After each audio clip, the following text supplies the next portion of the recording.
मैं प्रभु का धन्यवाद करता हूँ क्योंकि प्रभु ने आज तक हम लोगों को ये मौका दिया कि हम उसके वचन को सीखें। और खाली सीखे नहीं, क्योंकि ये समय है कि हम वचन को बांटे, वचन को समझाए। प्रकाशित वाक्य का पुस्तक के लिए मैं परमेश्वर का धन्यवाद करता हूँ, क्योंकि परमेश्वर ने अपनी कलीसिया को, अपने लोगों को ये बता दिया है कि क्या कुछ होने वाला है। और आकाश और पृथ्वी टल जाएंगे, लेकिन प्रभु का एक एक शब्द नहीं टलेगा, और वो पूरा हो रहा है, पूरा होगा। अब तक हमने 14 अध्याय को खत्म कर दिया है और हम अब एकदम अंत में पहुंच गए हैं। आज हम 15 अध्याय, एक्चुअली 15 अध्याय और 16 अध्याय एक ही भाग है। 15 अध्याय 16 अध्याय का एक इंट्रोडक्शन है, एक भूमिका है, लेकिन उसमें भी इतना मसाला भरा है कि आज हम 8 पदों को जल्दी जल्दी देख लेंगे। और ये प्रकट करता है कि परमेश्वर का उस कटोरा का, क्रोध का कटोरा, क्यों परमेश्वर इस जगत का न्याय करेगा, उसके बारे में भी हम और आप सोचेंगे। एक्चुअली मैं बहुत धन्यवाद देता हूँ जो लोग, आप लोग कंट्रीब्यूट करते हैं। और जैसा हम लोग का भाई कमलेश, नाइजल, विक्की और भाई सागर, यू नो, आप लोग कुछ कुछ बोलिए, क्योंकि मैं भी बहुत कुछ सीखता हूँ और उनको मैं जोड़ना चाहता हूँ। ठीक है, चलिए तो आज हम चलते हैं। पहले हम वचन को पढ़ लेंगे, इन 8 पदों को। फिर मैंने स्वर्ग में एक और बड़ा और अद्भुत चिन्ह देखा, अर्थात 7 स्वर्गदूत, उस जिसके पास 7 अंतिम विपत्तियां थी, क्योंकि उनके समाप्त हो जाने पर परमेश्वर के प्रकोप का अंत है। वाह, व्हाट ए स्टेटमेंट। दूसरा पद, और मैंने आग से मिले हुए कांच का सा एक समुद्र देखा, और जो उस पशु पर और उसकी मूरत पर और उसके नाम के अंक पर जयवंत हुए थे, उन्हें उस कांच के समुद्र के निकट परमेश्वर की वीणाओं को लिए हुए खड़े देखा। और वे परमेश्वर के दास मूसा का गीत और मेमने का गीत गा गा कर कहते थे कि हे सर्वशक्तिमान प्रभु परमेश्वर, तेरा कार्य बड़े और अद्भुत है। हे युग युग के राजा, तेरी चाल ठीक और सच्ची है।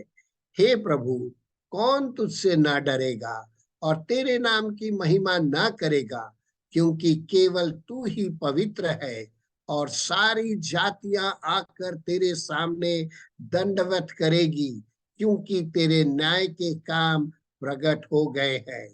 और इसके बाद मैंने देखा कि स्वर्ग में साक्षी का तंबू का मंदिर खोला गया, और वे 7 स्वर्गदूत, जिनके पास 7 विपत्तियां थी, शुद्ध और चमकती हुई मणि पहने हुए, छाती पर सुनहले पटुके बांधे हुए मंदिर से निकले।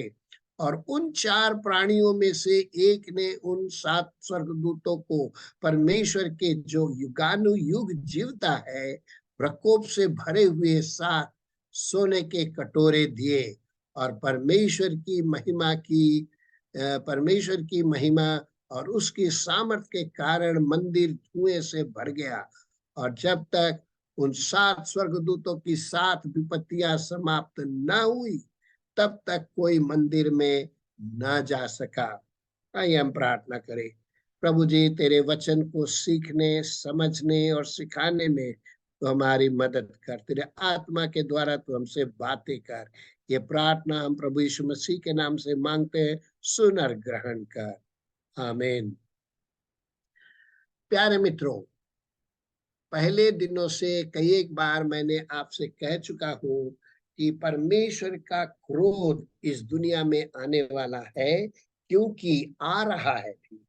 और लोग कहते हैं परमेश्वर तो प्रेमी परमेश्वर है, वो क्रोध क्यों करेगा। लेकिन लोग भूल जाते हैं कि परमेश्वर कितना दयालु, कितना धीरज, कितना प्रेमी, कितना अनुग्रहकारी है। और वो तो न्याय का परमेश्वर है, पवित्र परमेश्वर है। और वो सबका लेखा लेगा, चाहे धर्मी और विधर्मी। और परमेश्वर ने हमें साफ साफ रीति से बता दिया कि 3 तरह से ये विपत्तियां या दंड या न्याय इस जगत पर आने वाला है। पहले 7 मुहरें जो तोड़ी जाएगी, इसके बारे में हम लोग देख चुका है। फिर 7 तुरही जो फूंकी जाएगी, इनको भी हम देख चुके हैं। अब 7 तुरही का आखिरी तुरही और उसके साथ मिला हुआ है 7 कटोरे जो उंडेला जाएगा। इसी प्यारे मित्रों, ये परमेश्वर इस 3 रीति से इनको उंडेलेगा। और क्योंकि अब परमेश्वर के प्रकोप का भयानक दिन आ पहुंचा है, अब कौन ठहर सकता है? इसी इट्स ए बिग क्वेश्चन। परमेश्वर के प्रकोप का भयानक दिन आ पहुंचा है। जब हम इस चार्ट को देखते हैं, यहाँ पर हमको बताया जाता है 4 कैटेगरी में परमेश्वर अपना क्रोध को उंडेलेगा। और अब हम उस 7 साल महाक्लेश के दरमियान है, जो कि 6वां अध्याय से शुरू होता है और 16 से लेकर 19 तक खत्म हो जाता है। तो अब हम इस क्षण में हैं, इस स्थान पे हम हैं, जबकि 7 मोहरे खुली गई, 7 तुरहियां बच गए और 7 गर्जन हो गए और 7 कटोरे अब उंडेलने पर है। परमेश्वर ने मानव इतिहास को समाप्त करने का निर्णय कर लिया है। जैसे उसने ठान लिया था नूह के दिन में, आज भी उसने उसे ठान लिया है। उसने पृथ्वी की सारी अधर्मता और बुराई को रोकने का निर्णय ले लिया है। अब वह विद्रोह, इनकार, शार्प, अनैतिकता, चोरी, शराबीपन, मूर्ति पूजा, जादू टोना और मनुष्य की हत्या को सहन नहीं कर सकता। It is beyond God's ways and will. और इसलिए यीशु मसीह संसार के सभी अधर्मियों, ख्रिस्त विरोधी और दुष्टों को नष्ट कर देंगे और इसे शीघ्रता से कर देंगे। याद रखें, संपूर्ण क्लेश 7 वर्षों तक होगा और ये 7 वर्ष मनुष्य इतिहास के लिए भयंकर है, क्योंकि ऐसा उत्पीड़न कभी नहीं हुआ है। प्यारे मित्रों, इन जो 8 पदों को हमने पढ़ लिया, इसको थोड़ा सा मैं बांट देता हूं बड़े सरल पॉइंट में, 3 पॉइंट में, ताकि आप याद रख सके, आप लोगों को पढ़ा सके, आप लोगों को समझा सके। पहले है कि यूहन्ना क्या करता है, स्वर्ग में महान चिन्ह को देखा। आज मेरा कंप्यूटर में कुछ गड़बड़ी है, लेकिन मुझे मालूम है क्या है। और यूहन्ना फिर से देखता है, परमेश्वर बार बार उसको दिखाया। और वो क्या देखा? स्वर्ग को देखा, साथ उस कटोरे की क्रोध और उमड़ को देखा। और अब वो कहता है कि उसके सामने क्या है, कि वे लोग जो महाक्लेश से निकल आए हैं, वे बड़ी दुख और तकलीफ से निकल आए, वह परमेश्वर की उपस्थिति में सारी बातों को भूल गए, सारे दुख और तकलीफ को भूल गए, उनके चोट लहू को भूल गए और वो एक बहुत बड़ा गीत गाते हैं, महान गीत। तो महान चिन्ह और महान गीत। और तीसरा है कि परमेश्वर का क्रोध का प्याला और 7 स्वर्गदूतों को दिया गया। वो स्वर्ग में 7 स्वर्गदूत और 7 कटोरे। इसी तो इस तरह से यूहन्ना इन 8 पदों में स्वर्ग में चिन्ह, स्वर्ग में गीत और स्वर्ग में स्वर्गदूत के साथ क्रोध के कटोरे को देखता है। इस पॉइंट पर आधारित हम इसका विश्लेषण करेंगे। नंबर 1, यूहन्ना देखता है कि स्वर्ग के दूत लोग क्रोध का प्रलय लेकर आ रहे हैं। You see, it is all in present tense. It's happening. ये हो रहा है। अंत समय विश्वासियों के लिए न्याय का समय है, उनको बचाने का समय है। विश्वासियों को पशु या मसीह विरोधियों के द्वारा मार डाला जाएगा। जो प्रभु को ग्रहण करेंगे इवन अंत के दिनों में, इवन कलीसिया चले जाने के बाद, उनको बिल्कुल खत्म कर देगा। केवल यहूदियों को नहीं, गैर जातियों को भी। तरह तरह के देश देश के लोग जो मूर्ति पूजा करते थे, जादू टोना करते थे, अश्लील जीवन जिताते थे, अब उनकी नजरें खुल गई। और खास करके इस्राएल के। और परमेश्वर अनुग्रह करता रहेगा। अंत तक उन लोगों को बचाने की कोशिश करता रहेगा। और जैसा कोई भी मूर्ति पूजा, एंटी क्राइस्ट का मूर्ति को पूजा ना करे, उसका नंबर ना ले, उनको इमीडिएटली वो कत्ल कर देगा। और इसलिए परमेश्वर का क्रोध पृथ्वी पर क्यों आने वाला है, हम देखेंगे। पशु मसीह विरोधी सबसे भयानक नरसंहार करेगा जो दुनिया ने कभी नहीं देखा। सेकेंड वर्ल्ड वॉर हिस्ट्री, कल 9 तारीख था, जापान के लोग हिरोशिमा नागासाकी का 78th ईयर ध्वंस को मना रहे थे। जिस तरह से हिटलर ने मार दिया, मुसोलिनी ने लोगों को मार दिया, मीडियामिन दादा ने लोगों को मार दिया युगांडा में, ये सब फीका पड़ जाएगा जब एंटी क्राइस्ट आएगा। उसका भयानक नरसंहार ऐसा होगा कि आज तक मानविक इतिहास में ऐसा कभी नहीं हुआ। पृथ्वी पर उसके शासन के दौरान लाखों विश्वासियों को मार दिया जाएगा। ये खंड इन प्रिय विश्वासियों को स्वर्ग में दिखाता है। They are immediately translated. दुनिया में तो एंटी क्राइस्ट ने उसको मार दिया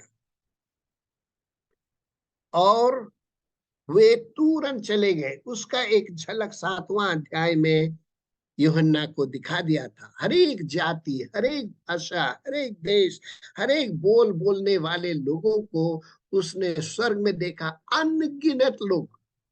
चैप्टर 7 में बाय द वे 2 ग्रुप्स है, और ये सेकेंड ग्रुप जो एंटी क्राइस्ट के दिनों में मार दिया जाएगा, सीधा स्वर्ग को जाएंगे, क्योंकि उन लोगों ने प्रभु यीशु मसीह को नहीं ठुकराया। और उनके बारे में हम 4 बातें देखेंगे। और वे कहां पहुंच गए कि ये जो शहीद हुए विश्वासी कांच के समुद्र पर पहुंच गए। ऐसा समुद्र देख रहा है जैसा कांच के जैसा झलक रहा है। यूहन्ना अपने माथे के चिंता धारा से किसी तरह से वो स्वर्ग के वैभव को बोलना चाह रहा है। और वो देख रहा है वो कांच का समुद्र, क्रिस्टल क्लियर, कोई खामियां नहीं, कोई तकलीफ नहीं। और ऐसे जगह ये परमेश्वर के सिंहासन के सामने फैला हुआ है। 4था अध्याय का 6 पद से हम लोग इसे देखते हैं। ध्यान दे कि कांच का सा समुद्र आग से मिला है, उस पर आग जल रही है। क्यों? क्योंकि कांच का समुद्र, शांति का समुद्र, उसके ऊपर क्रोध की आग जल रहा है। So both are express in one word, एक ही चित्र में उसे दर्शाया गया है। यह दर्शाता है कि उस लोगों का उत्पीड़न आग से गुजरे हैं और वो आज एक नई जगह पहुंच गए हैं परमेश्वर के सामने। प्यारे मित्रों, दूसरा है ये शहीद विश्वासी मसीह विरोधी पर विजयी होंगे। They are overcomers. भयंकर उत्पीड़न, भयंकर तकलीफ, बहुत। एक तो पहले नंबर नहीं लेने से आप खाना खरीद नहीं सकते, आप बाजार नहीं कर सकते, आप कुछ भी जरूरत की चीजें नहीं हो लग सकते। और जो लोग बच गए होंगे, उनके परिवार, उनके बच्चे किस तरह से तड़प जाएंगे, क्योंकि ये आदमी के, इस ख्रिस्त विरोधी के दिल में दया बोल के कोई चीज नहीं है। उसने लोगों को तड़पा तड़पा कर मारेगा जो उसकी मूर्ति की पूजा नहीं करेंगे। पहले तो उन्होंने इसराइल के साथ संधि बना लेगा, और इसराइल एक ऐसा देश है जो कि अब तक बड़ा तकलीफ से गुजर रहा है।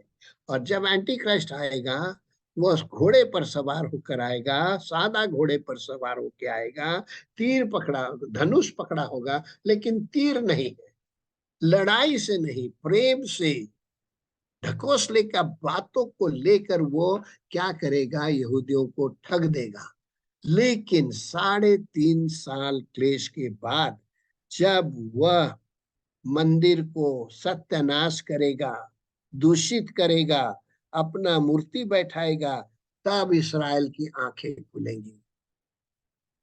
अब तक वे सोच रहे थे कि दुनिया के शांति के लिए ख्रिस्ट विरोधी एंटी क्राइस्ट उनका साथ दे रहा है, वो मंदिर भी बनवा देगा, और तब ये लोग उसकी आराधना नहीं करेंगे, उसका चिन्ह नहीं लेंगे, उसके नाम का नंबर 666 नहीं लेंगे। And there will be a blood shed.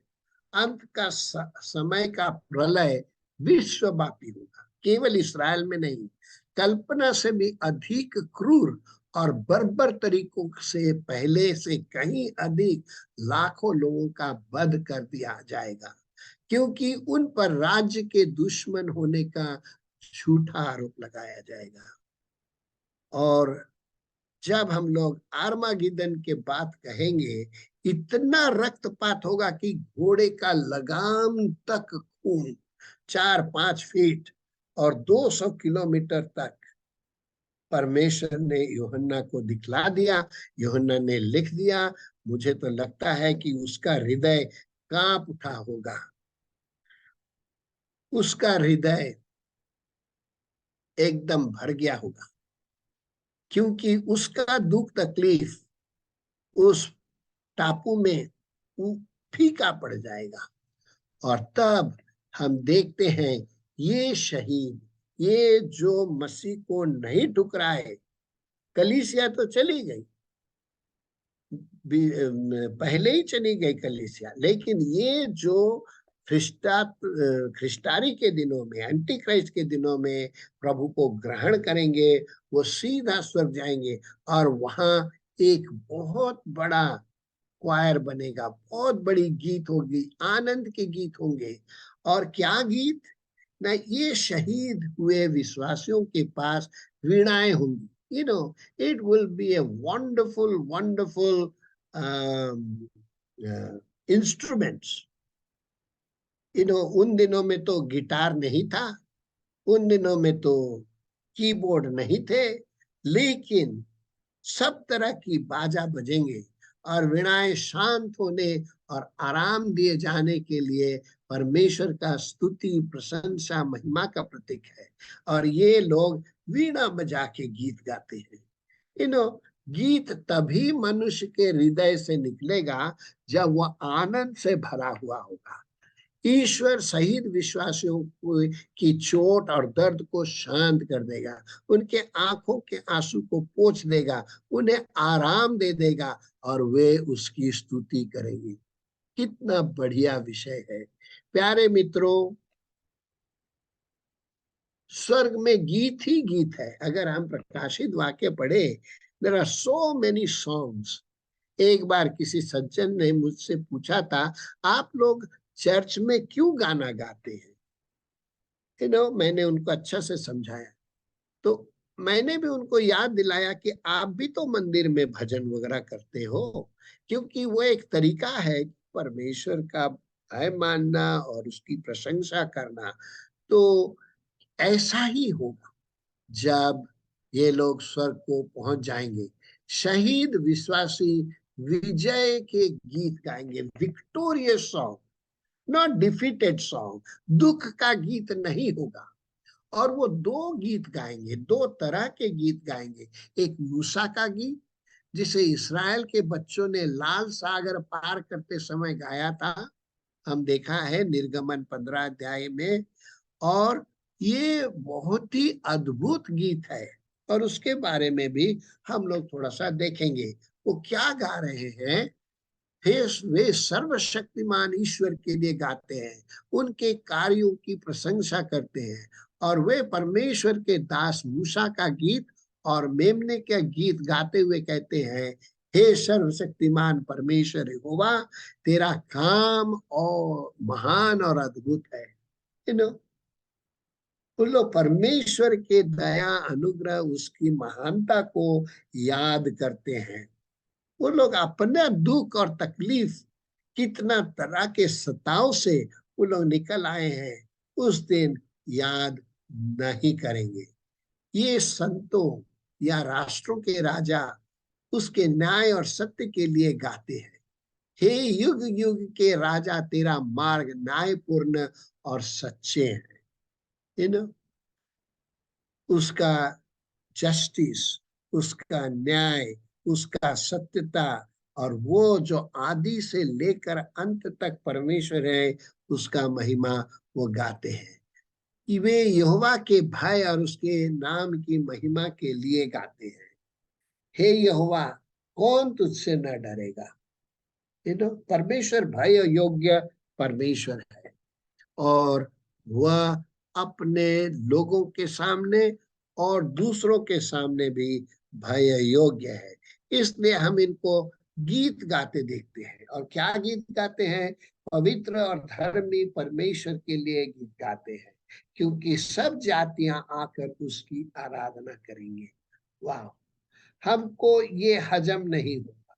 सब जातियां आकर उसकी आराधना करेंगे। जैसा वचन कहता है कि हरेक घुटने उसके सामने टेक जाएंगे, हरेक मुंह ये स्वीकार करेंगे, चाहे आज लोगों को अच्छा लगे या न लगे, वे लोग प्रभु यीशु मसीह को प्यार करें या न करें, उसकी कलीसिया को जो सताते हैं, उसके लोगों को जो सताते हैं, केवल इंडिया में नहीं, चारों तरफ आतंकी आतंक फैला हुआ है, क्योंकि वे सब आकर परमेश्वर की आराधना करेंगे। क्योंकि परमेश्वर ने कहा, मुझे छोड़कर और कोई नहीं है। और वो क्या वो गाएंगे?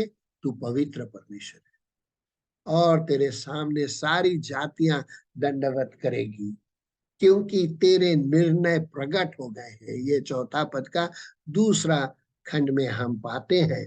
और ध्यान दे कि स्तुति के इस कथन में वे यीशु मसीह का सहस्राब्दी शासन काल का उल्लेख करते हैं।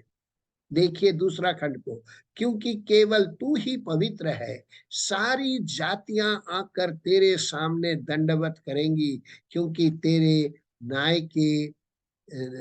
के काम प्रकट हो गए हैं। और वो कब होगा?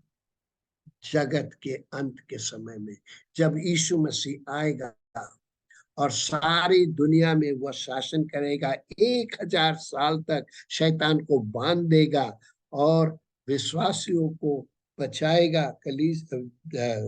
कलीसिया के लोग भी आएंगे और वो सत्य का राज्य करेगा। जब हम दुनिया में हैं और तरह तरह की प्रॉब्लम हम देखते हैं, हमें बहुत तरह की चिंताएं सताती हैं, हम बहुत चिंता करते हैं, क्योंकि उसमें लोग डर जाते हैं।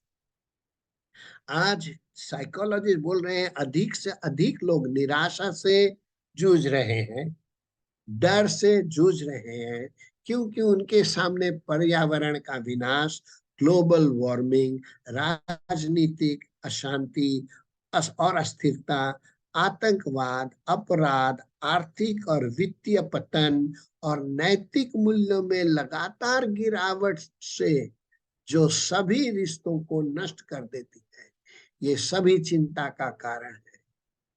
सब देशों में, चाहे वो गरीब देश हो, चाहे वो अमीर देश हो, सबके मन में यह भय है। लेकिन वो भूल जाते एक बात, कि भाई औरों से मत डरो, परमेश्वर का भय मानो। क्योंकि यीशु मसीह ने कहा, लोग उस चीज से नहीं डरते जिसे उन्हें डरना चाहिए। यीशु ने लोगों को प्रोत्साहित किया कि उससे डरो जो आत्मा और शरीर दोनों को नरक में नष्ट करने में सक्षम है। मत्ती 10 का 28। क्योंकि ईश्वर न्यायी है और ईश्वर प्रतिदिन दुष्टों पर क्रोध करता है। ये पद हमको बड़ा आश्चर्य लगता है। God is angry with the wicked every day. हर एक दिन, प्रतिदिन परमेश्वर का क्रोध भड़क रहा है, लेकिन वो बड़ा धीरज से काम कर रहा है। जितने अन्याय, जितने अराजकता और जितना दुर्नीति परमेश्वर हमारे इस अंत के समय में देख रहा है, उससे उसको बड़ी जलाहट होती है। यूहन्ना वो 7 अंतिम विपत्तियों को देखता है जो आखिरी है, क्योंकि अब परमेश्वर का प्रकोप पूरा हो जाएगा। He said that's the beginning and that's the end। और वो 16 अध्याय का इंट्रोडक्शन दे देता है। प्यारे मित्रों, हम जब पढ़ते हैं बाइबल के इस खंड को, ये बिल्कुल क्रमानुसार लिखा हुआ है। इस समय यूहन्ना 7 स्वर्गदूतों को परमेश्वर के क्रोध की 7 विपत्तियां पकड़े हुए देखता है। दे आर होल्डिंग द बोल, जो कार्रवाई के लिए तैयार थे। They are ready to pour on the earth. दुष्ट संसार परमेश्वर के क्रोध की मदिरा पीने वाला है। प्रकाशित 14 अध्याय के 10 पद में हम लोग देख चुके हैं। लेकिन स्वर्गदूतों द्वारा अपना निर्णय सुनाने से पहले परमेश्वर एक बार फिर अपने वफादार लोगों को आश्वस्त करता है। फिर भी 14 अध्याय में वो दे रहा है कि आ जाओ, आ जाओ, परमेश्वर का भय मानो, उसको ग्रहण करो। अजीब है परमेश्वर का मन की उदारता। मैं आज तक पूरी रीति से समझ नहीं पाता हूं प्यारे मित्रों। और अब हम देखते हैं इसके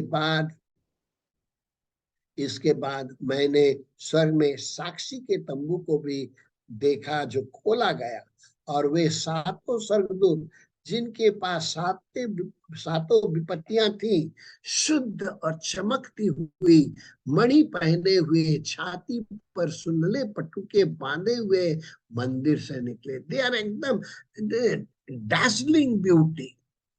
उन लोग सफेद कपड़ा पहने हैं, मलमल का कपड़ा पहने हैं, मणि पहने हैं और छाती पर सुनहले पटुके पहने हैं, और वो वहां से आ रहे हैं। कहां से? मंदिर से। You know, let's not forget कि परमेश्वर का सिंहासन, परमेश्वर की उपस्थिति, परमेश्वर का मंदिर स्वर्ग में है।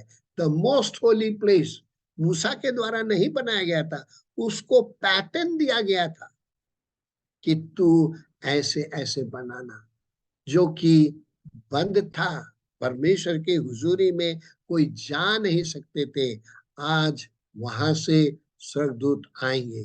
साक्षी के तंबू का मंदिर खोला गया। 5वां पद, मंदिर का पवित्र और महापवित्र स्थान पुराने नियम में तंबू के आंतरिक चित्र को, अर्थात पवित्र स्थान या परम पवित्र स्थान को प्रदर्शित करता है, क्योंकि परमेश्वर का न्याय परम पवित्र स्थान से स्वयं परमेश्वर की उपस्थिति और उसका हृदय से आएगा।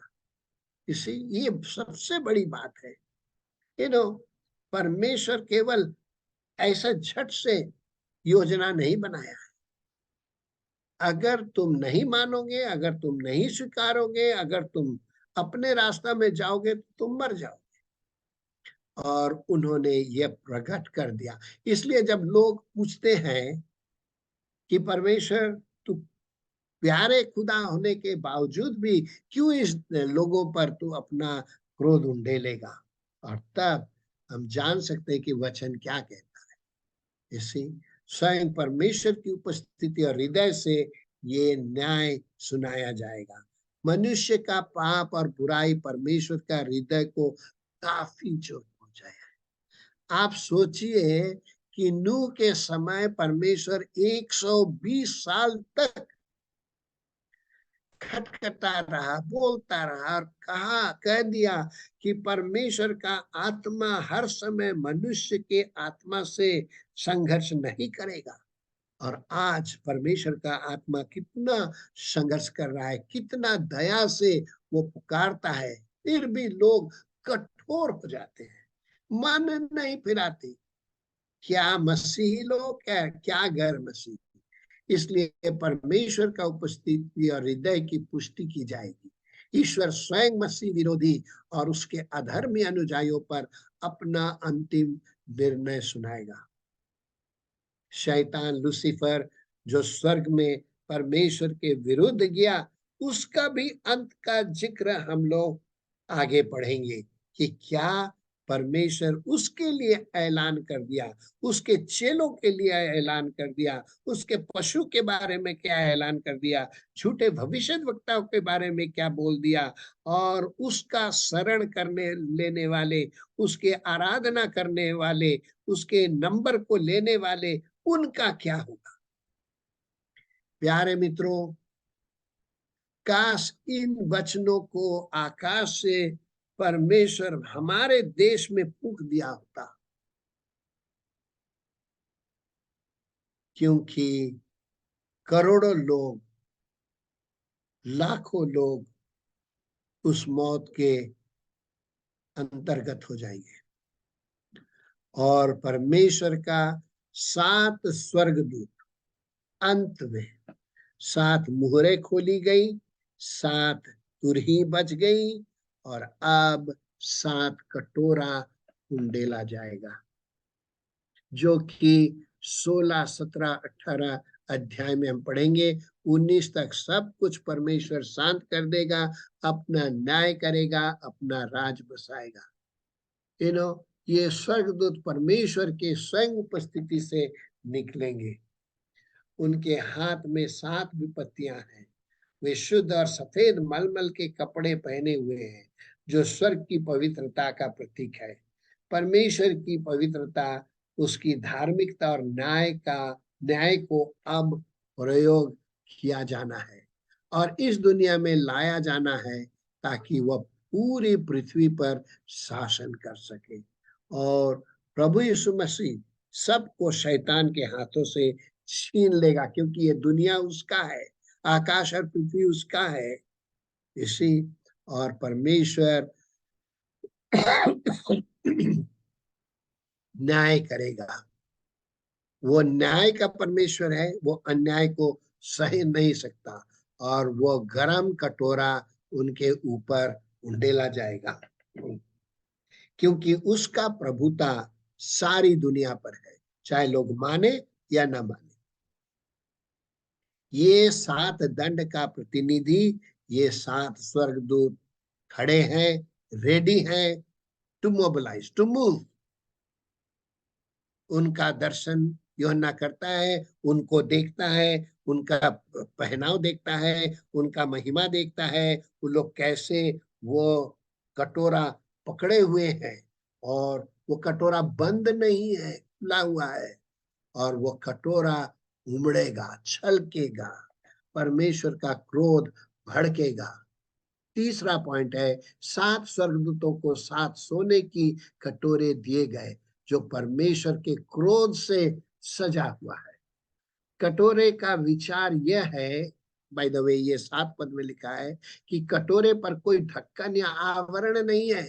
उन्हें जल्दी और कुशलता से पृथ्वी पर डाला जाएगा और परमेश्वर के न्याय और क्रोध को रोकने का हर प्रयास परिणाम केवल यह होगा कि उन्हें प्रतिपक्षी पर गिरा दिया जाएगा। जो अपोज करते हैं, जो परमेश्वर के खिलाफ है, प्रतिपक्षी है, उन पर गिराया जाएगा। अर्थात परमेश्वर के कटोरे वाले फैसले को कोई नहीं रोक सकता, इम्पॉसिबल। और जब ये 7 कटोरे उंडेला जाएगा, यहां तक कि मंदिर में भी कोई प्रवेश नहीं कर सकता, क्योंकि प्रभु यीशु मसीह वह सनातन उद्धार का, नजात का स्रोत है। और इसलिए इस संसार की अधर्मी और दुष्टता को रोकने के लिए परमेश्वर तत्पर है। और ध्यान दे, उसे दुनिया का न्याय करने का अधिकार है। इस पर हम और लंबा चर्चा कर सकते हैं। वह वही है जो सदैव सर्वदा जीवित रहता है, वह और वह ही ईश्वर है, उसको छोड़ और कोई नहीं है। इसलिए उसका क्रोध उन सभी पर पड़ने वाला है जिन्होंने उसके उद्धार का प्याला पीने से इनकार कर दिया। वे उद्धार का स्रोत प्रभु यीशु मसीह को ठुकरा दिया। And that is one of the greatest crime man has ever done. प्यारे मित्रों, आज तो क्रूस का वर्णन करना समय नहीं है, और एक दिन हम बताएंगे। हमें याद दिलाना देना चाहिए कि प्रभु यीशु मसीह ने हमारे लिए क्या किया है, दुनिया के लिए क्या किया है, कलीसिया के लिए क्या किया है, आपके और मेरे व्यक्तिगत जीवन के लिए क्या किया है। और अब हम यूहन्ना देखता है मंदिर का स्वर्ग द्वार बंद कर दिया जाएगा। कोई भी अब स्वर्ग में प्रवेश नहीं कर पाएगा जब तक कि 7 न्याय पूरी नहीं हो जाती, जब तक 7 दूत 7 कटोरा उंडेलना बंद नहीं करते। ये एक भयावह विचार है। जब अंतिम दिनों में आखिरी निर्णय आने शुरू हो जाते हैं, ईश्वर की कृपा वापस ले ली जाएगी थोड़े समय के लिए, और दया की प्रार्थना से कोई लाभ नहीं होगा। पीपल विल क्राई इंटरसेशन, प्रभु जी दया कर, अनुग्रह कर।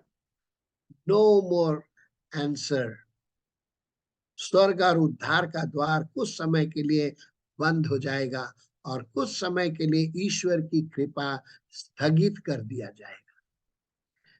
माय डियर फ्रेंड्स, वो समय जगत का सबसे भयंकर दिन होगा। ईश्वर का न्याय मसीह विरोधी और उसके अधर्मी और दुष्ट अनुयायी। आपको जानना होगा 3 बातें। Number 1 Satan, number 2 antichrist, and number 3 false prophet. जो 3 बेंग मेंढक उनके मुंह से निकले, जिसका इनका चित्र है, वो हम पढ़ेंगे। ध्यान से देखें कि इस दृश्य का चित्रण कितना वर्णनात्मक है। इसी और परमेश्वर की महिमा और शक्ति जो सूर्य से भी अधिक चमकती है, उस अजगर और वो गर्मी इतना हो जाएगा कि ऊर्जे जल जाएंगी। आज कई देशों में आग जल रहा है। इसी और ईश्वर की महिमा और शक्ति इस पृथ्वी की बुराई को भस्म कर देगा। इसी लोग कहते हैं ग्लोबल वार्मिंग।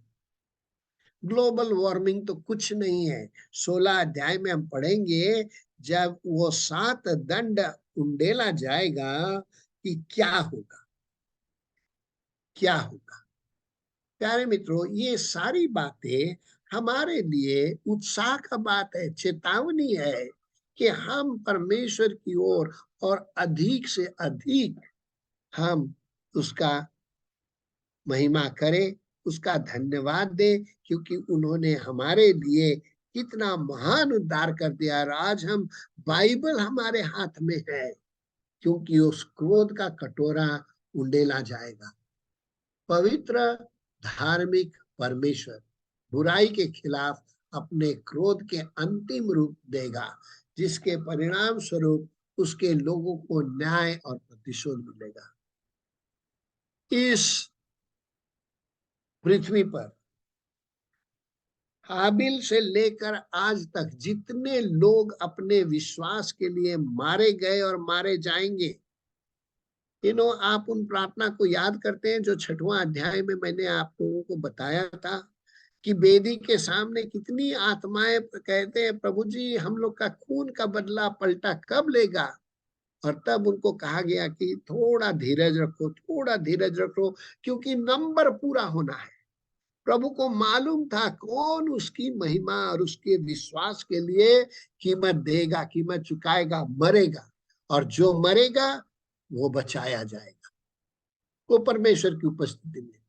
तो परमेश्वर ने इन लोगों को थोड़ा शांति का वार्ता दिया, उनको कपड़े दिए, उनको और गाने के लिए गीत दिया, स्वर्गदूतों ने उन्हें सराहा। और जब हम 10वां 11वां अध्याय में आते हैं तो स्वर्गदूत लोग कहते हैं कि अब समय पूरा हुआ, तुम्हारा प्रार्थना अब पूरा हो जाएगा। और उसके बाद से हम देखते हैं 10 11 12 में, नहीं 11 12 13 में एक अंतराल होता है। परमेश्वर अपना क्रोध उंडेलने से पहले थोड़ा समय दे देता है। और प्यारे मित्रों, ये प्रकाशित वाक्य 15 अध्याय 16 अध्याय का कटोरा का क्रोध का परिचय देता है, जो 7 न्यायों की तीसरी और अंतिम श्रृंखला है। प्रकाशित वाक्य 15 अध्याय 16 अध्याय का पूर्व दर्शन, इट्स लाइक ए ट्रेलर। अभी पूरा कहानी बाकी है और परमेश्वर का अंतिम क्रोध के द्वारा परमेश्वर समाप्त कर देगा। और उस क्रोध का प्याला, अब तीसरी बार यूहन्ना ने स्वर्ग में एक चिन्ह देखा। 12 अध्याय का 1 में 3 पद में 2 चिन्ह देखे थे, लेकिन इस महान अद्भुत चिन्ह में 7 कटोरा का न्याय शामिल है, जो परमेश्वर के क्रोध को पूरा करते हैं। एक अर्थ में ये विपत्तियां अपश्चातापी संसार के लिए परमेश्वर की चेतावनियों को पूरा करती है। बार बार बार बार परमेश्वर मिन्नतें करता रहा पूरे बाइबल में। ये परमेश्वर का क्रोध का अंतिम निर्णय है, अंतिम फैसला है। इस समय यूहन्ना स्वर्गदूतों को परमेश्वर के क्रोध की विपत्ति का कटोरा पकड़े हुए देखा, जो कार्रवाई के लिए तैयार थे। दुष्ट संसार परमेश्वर की क्रोध की मदिरा पीने वाले हैं। इसी और परमेश्वर फिर एक बार अपने वफादार लोगों को आश्वस्त करता है और उनको दिखाता है यूहन्ना को, जो मूसा के गीत और मेमने का गीत। डियर फ्रेंड्स, हम लोग को जल्दी जल्दी नहीं पढ़ लेना चाहिए। ये मूसा का गीत क्या है, कहाँ हुआ है, मेमने का गीत क्या है, इसको भी हमको थोड़ा समझना चाहिए। मूसा का गीत निर्गमन 15 में दर्ज हुआ और उसका सारांश है कि यहोवा मेरा शक्ति और गीत है और वह मेरा उद्धार बन गया है। उसको सारांश में 15 अध्याय के 2 पद में लिख दिया है परमेश्वर का आत्मा। यूहन्ना ने क्लेश के विश्वासियों को कांच के समुद्र के निकट परमेश्वर के वीणाओं को लिए खड़े हुए देखा। इसी जिन्होंने पशु और उसकी व्यवस्था पर विजय प्राप्त की थी। ये वे लोग हैं जिन्होंने अपने प्राणों को प्रिय ना जाना, यहाँ तक कि मृत्यु भी प्राप्त कर ली, मृत्यु भी सह लिया। प्रकाशित वाक्य 12 का 11। उन सभी ने विश्वास और धैर्य से परीक्षा को झेला। और अब वो कहाँ है? वो 2 तरह का गीत गाते हैं, मूसा के गीत और मेमने का गीत। मूसा का गीत परमेश्वर के विश्वासी गा रहे थे और अब मुक्तिदाता का गीत ये लोग गा रहे हैं। मूसा का गीत कहाँ गया, गाना गाया गया था? मूसा का गीत लाल सागर पार होने के बाद गाया गया था। अब वे कहाँ हैं? अब वे मेमने का गीत कांच के समुद्र पर गा रहे हैं। सी दैट इज लाल सागर दुनिया में, और अब मेमने का गीत कांच के समुद्र स्वर्ग में गा रहे हैं। मूसा का गीत मिस्र पर विजय का गीत था, मेमने का गीत बाबिलोन पर विजय का गीत है। मूसा का गीत बताता है कि परमेश्वर अपने लोगों को कैसे बाहर लाता है।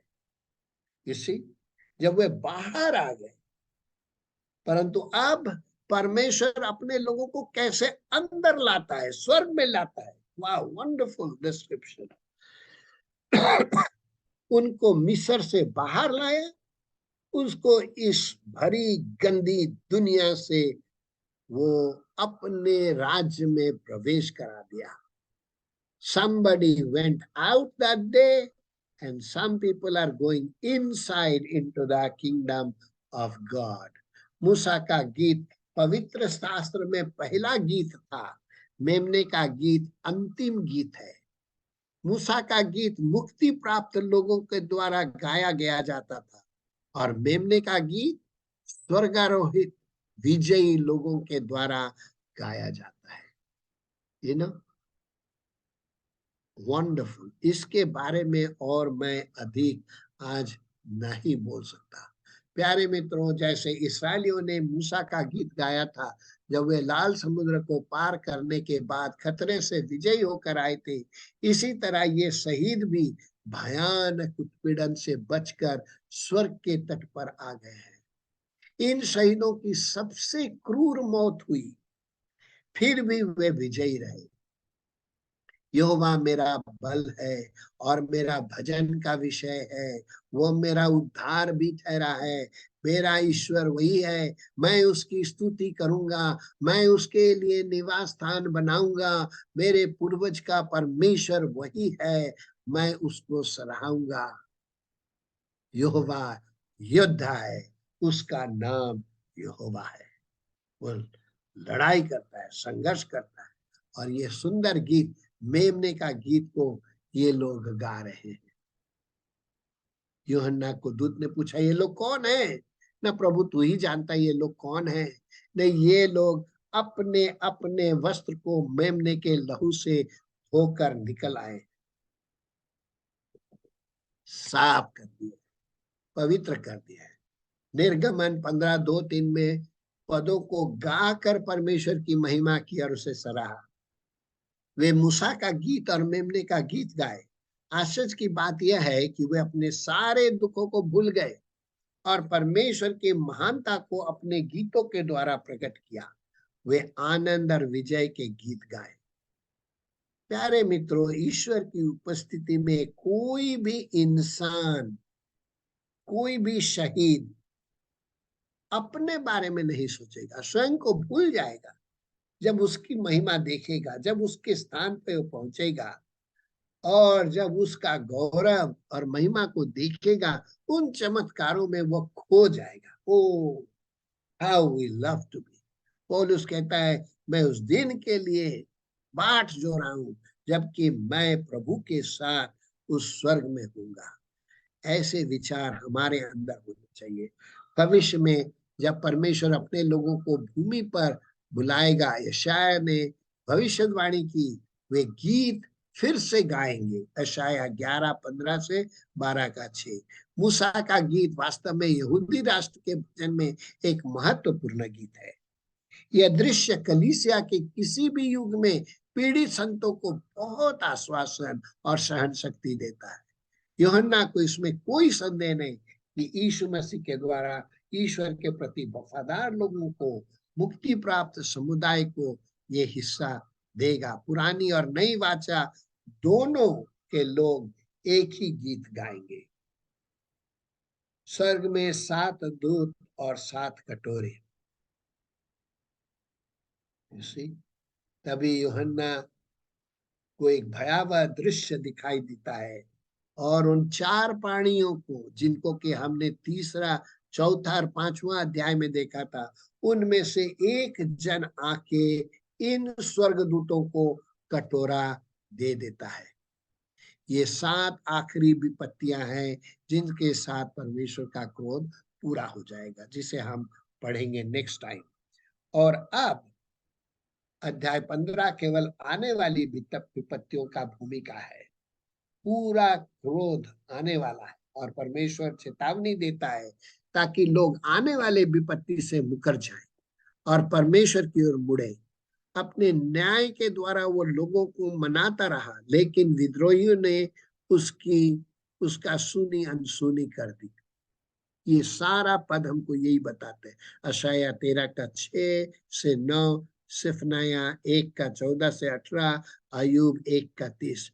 अंत में परमेश्वर का युगांतकारी क्रोध जो भविष्य में पूरी दुनिया पर डाला जाएगा, वो हम पाते हैं 1 थिस्सलुनी उसका 1:10 और 5:9। परंतु परमेश्वर पापियों को अपने क्रोध से बचाने के लिए व्यस्तता से कार्य करता है। उसको शीघ्र पड़ी है।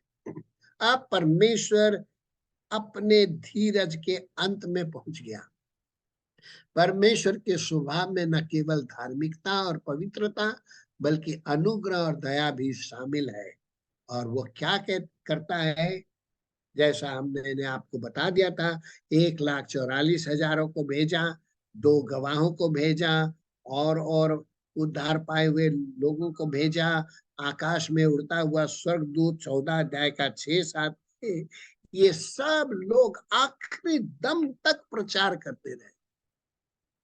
जैसे जैसे दैवीय क्रोध का प्रकोप बढ़ेगा, परमेश्वर के प्रचार प्रयास भी बढ़ता जाएगा।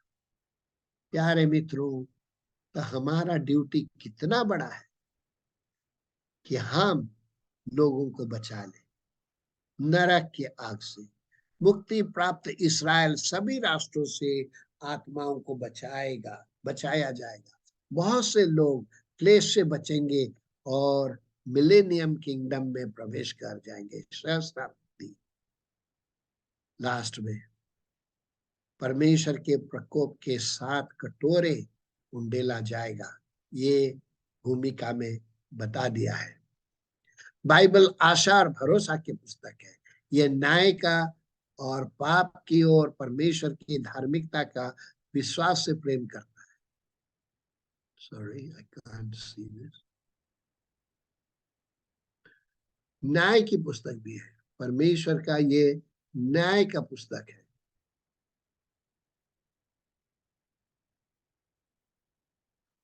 वह सत्य से प्रेम नहीं कर सकता जब तक कि वह झूठ से घृणा ना कर सके। ये परमेश्वर का कैरेक्टर है। जब तक वो भलाई से प्रेम नहीं कर सकता जब तक कि वह दुष्टता को दंड ना दे। He is a just God. और बाइबल में चाहे पुराना नियम हो नया नियम हो, सब कुछ हमको प्रकट कर दिया गया है। इसी इन सारे पदों को हम तो लिख दिए हैं, लेकिन आज रात में पढ़ने का वक्त नहीं है। ये वाक्य इसी जीवन के दिनों में पूरा होने वाला है। इस दुनिया का निशानों को स्वीकार नहीं करना चाहिए। हमें दुनियादारी को मोल कर प्रभु को भूलना नहीं चाहिए। शैतान के रास्ता नहीं जाना चाहिए। प्यारे मित्रों, मैंने आपसे कह दिया था, सील जजमेंट, 7 मुहरे खुली जाएगी, 7 तुरियां फूकी जाएगी और 7 कटोरे उंडेला जाएगा। और वे क्या है जो 7 कटोरे हैं? भयंकर बात होने वाली है। इसी इतना फोड़ा फुंसी होगा, इतना पूरा समुंदर खून से भर जाएगा, पूरा लहू से, और सारे झरने लहू लहान हो जाएंगे, पीने को पानी नहीं मिलेगा। ये सारा 16 अध्याय में पढ़ेंगे। सूरज इतना गर्म हो जाएगा कि दुनिया की बहुत सारी चीजें जल जाएंगे, मर जाएंगे। और एंटी क्राइस्ट के राज में पूरा अंधेरा छा जाएगा जैसा मिस्र में। और यूफ्रेटिस रिवर, फुरात नदी सूख जाएगी और दुनिया तमाम के शत्रु एशियाई देशों से, पूरब से आ जाएंगे। और ऐसा भयंकर भूडोल होगा जबकि कभी नहीं हुआ। ये 7 दंड को हम पढ़ेंगे, और खास करके बैटल ऑफ आर्मागेडन। परमेश्वर और शैतान की हरकतें, परमेश्वर और सारे दुष्ट राजा के राजाओं के बीच में जो आर्मागेडन पर लड़ाई होगी, उस पर ये आखिरी लड़ाई है परमेश्वर और अधार्मिक जगत के बीच में। उसके बारे में हम पढ़ेंगे।